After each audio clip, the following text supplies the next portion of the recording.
So after the last episode of Truly Bedrock, my favorite thing to kind of mess around with in creative is to just create a bunch of sand, put it on top of like signs or banners so it hovers, and then collapse it all in one giant cascade.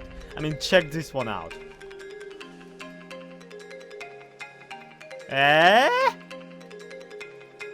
Look at it! It's beautiful, isn't it?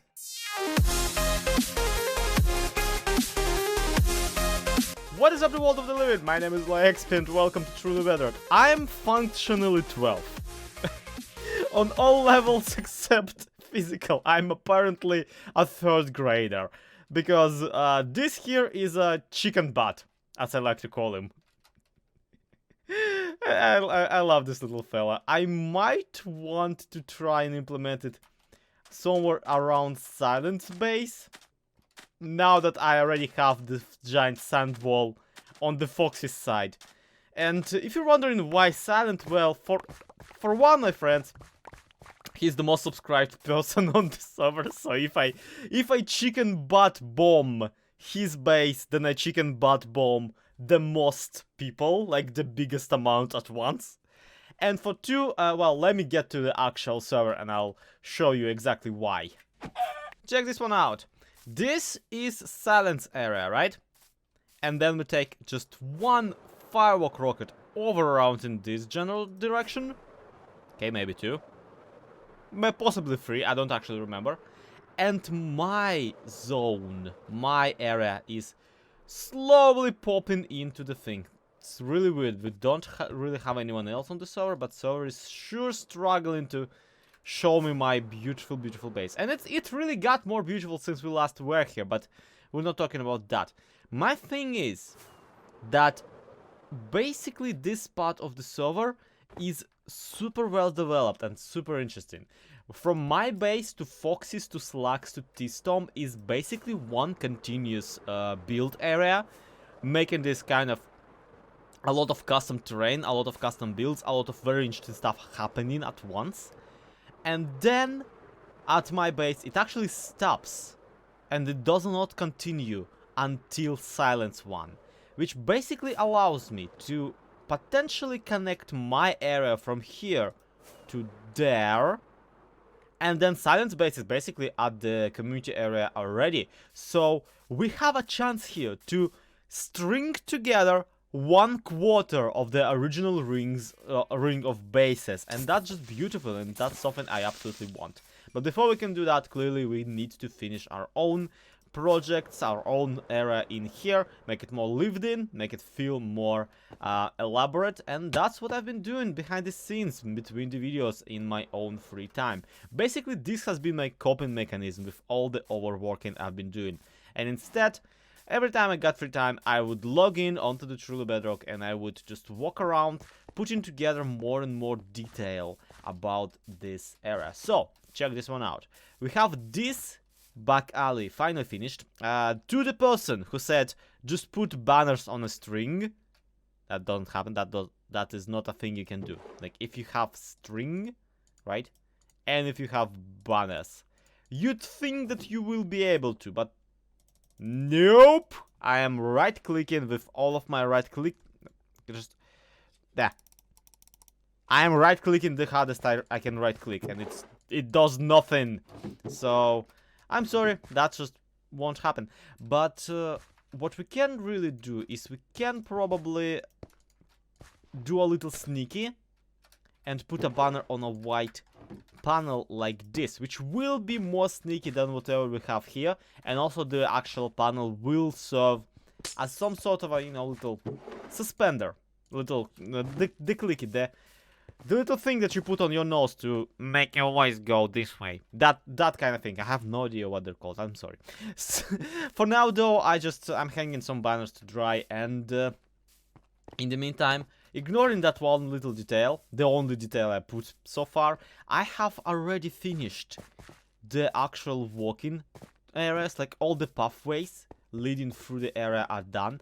This build in here that was absolutely not there, like not even the fundament, not even foundation for it was there, is now a complete house, which actually I think a real player could even live in, because it's the only one that is mildly big and has like quite a spacious interior. But then these houses here, right? They're also finished on the outer shell. They're even lit up on the inside so nothing spawns in them. And in a way where the roofs themselves are spawn-proof, because slabs and stairs, they let light through. And I mean, slabs and stairs can be... Wow, that's an incredibly bedrock colored horse. But yeah, slabs and stairs can be already spawn-proof, I know, but bear with me. Like, these lower slabs, they have some lighting underneath. They are perfectly fine.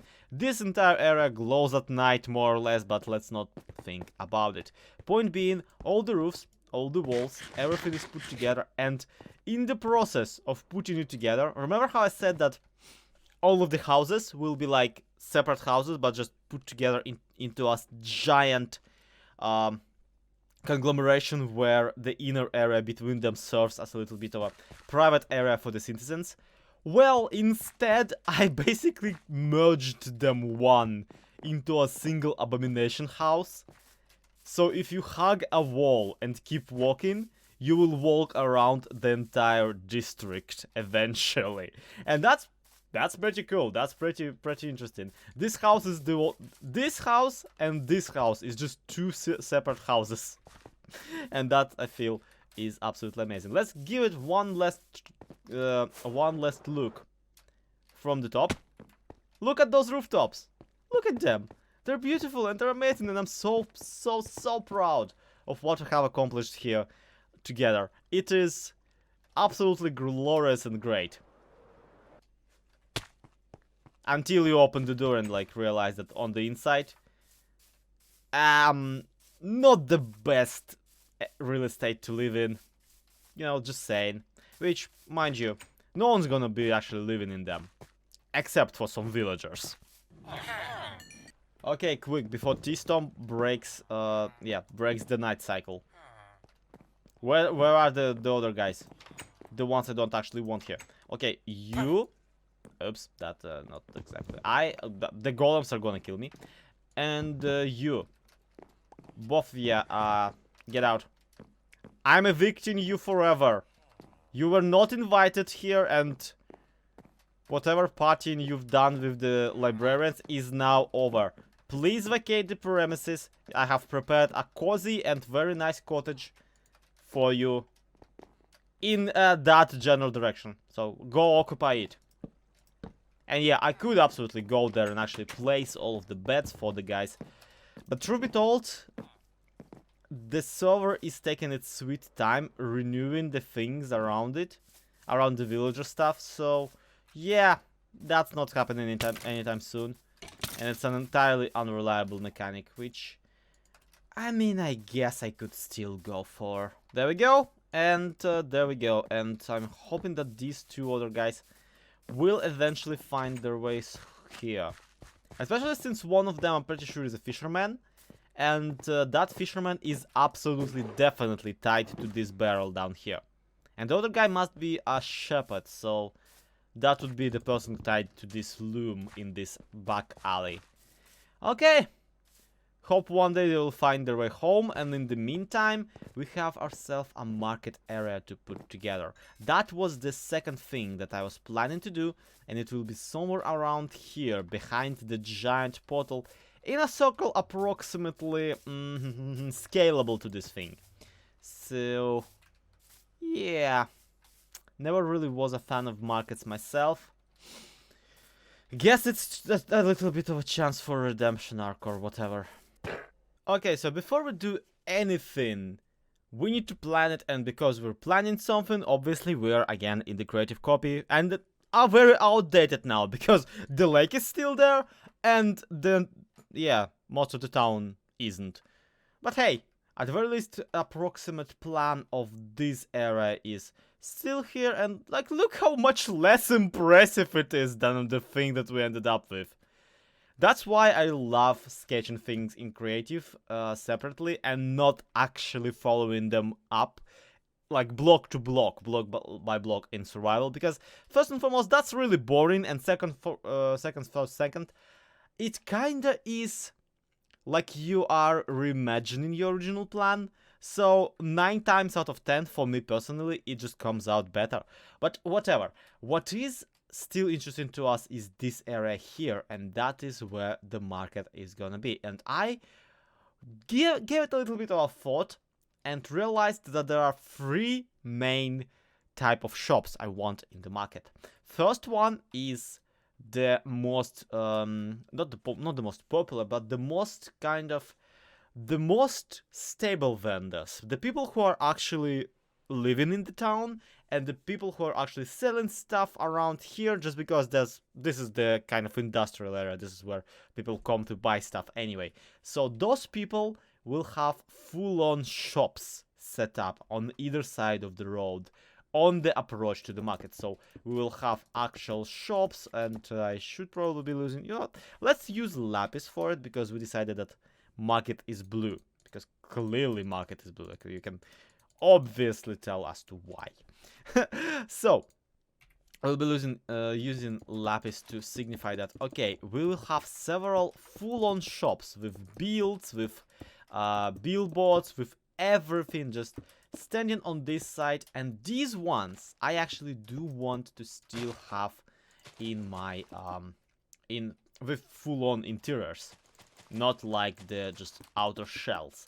These houses I actually want me, the player, to be able to come into and experience, you know, just to maybe use it as a secondary trading booth with particularly lucky villagers or something like that.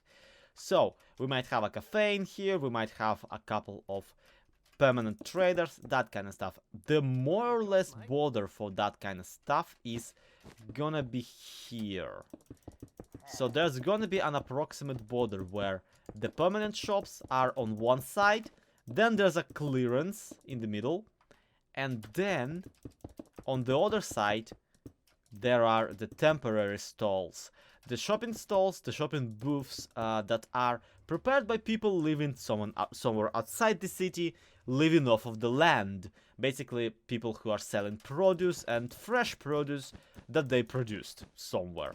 So, unlike this area where, again, actual buildings, these are just stalls probably made out of wood and cloth and that kind of stuff, just to kind of thrown together, just to be able to sell something out of somewhere. But that's only 2 types of things. We are actually gaining on the third type of the shop that I want to be implemented here, and I feel that that one is going to be actually quite unique. So imagine this approximately here, for example, is where I want an actual market gate. So there's going to be 2 market gates, one on this side, like the entrance into the actual shopping area, and one on this side, which is the basically entrance into the town. And right outside the gate, I want to park several basically equivalents to food trucks. Those are kind of a hint of realism in this entire situation, where right outside of the market, I want there to be several wagons parked with horses, with llamas, basically occupied by wandering traders. Those are either wagons that the market stall traders are using to distribute produce out of, or straight up wagons that you can sell out of the back from. That it's people who just arrived, people who didn't bother to purchase an actual market stall, and people who actually kind of aren't supposed to be here. But the town police is not really doing anything about it, mostly because I leashed most of the town's police to a couple of fence posts inside of the town. I really don't like golems just walking everywhere, so I just decided to tie them to a particular spot. And sometimes I lure a pillager patrol like this one around them, so I can kill them without having the bad omen effect. You get my point, you get my plan. I could obviously spend a little more time on camera here planning this out, but I don't really feel like it has any amount of merit.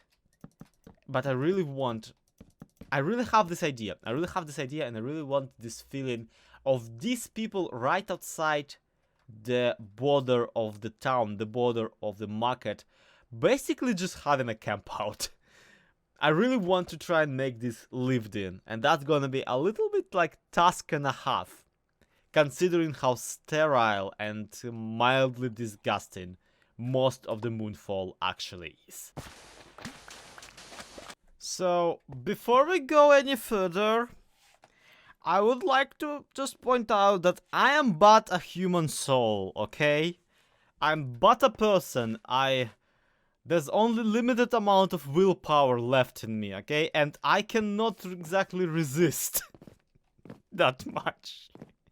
And Silent Whisperer happens to have a desert right by his base. Also, I've come up with better name than Chicken Butt for him. From now forth, this creature shall be known as a Ficken.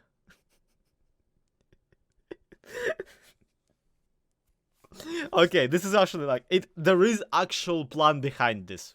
Just hear me out. Look, Silent Whisper. It's not. I'm not gonna leave it like this. I'm clearly gonna fill in the sand wall on either side of the Ficken, and I'm gonna write sub to Zloy on one side. So Silent's gonna wake up in the morning, see the word sub to Zloy in the sky, and realize, oh, okay, at the very least he left me this block, and he will break this block. All of this sand is gonna collapse, revealing the Ficken.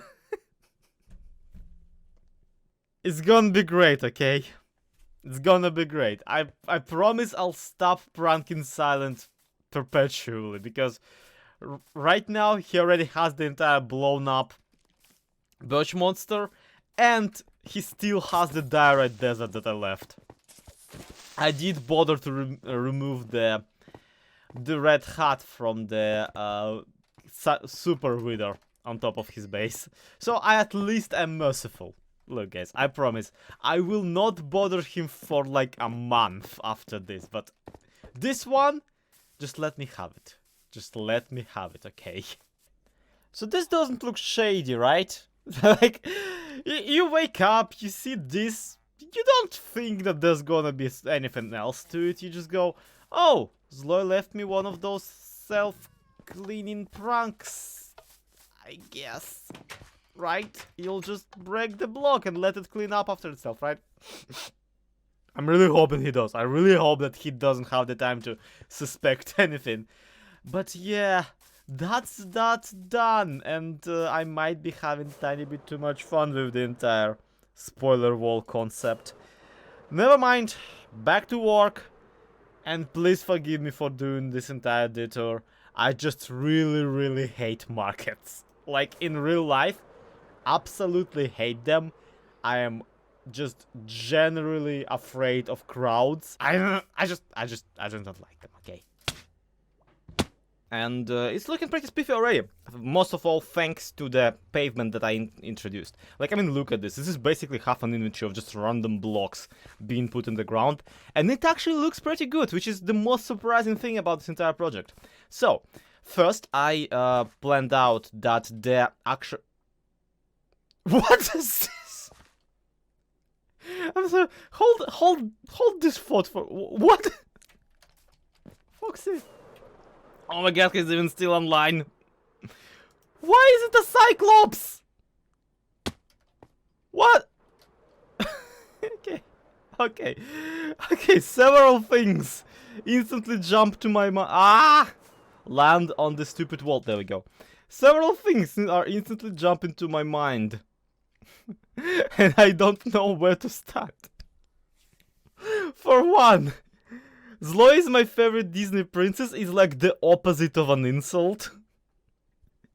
For two, the little pixel art of me being in there For 4, I can see torches, so he did like... This is actually very superior than to my one, because this is now lit up, and it will light up at night and be brilliant. But most importantly, he made the entire thing out of white concrete. Like, okay, look, I made mine out of sand specifically so I can knock it down easily.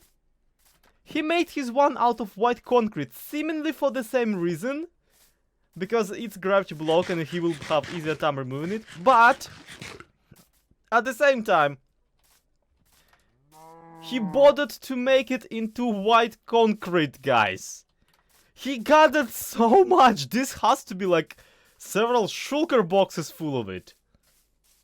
Oh my flipping god, this is amazing. Oh, he will...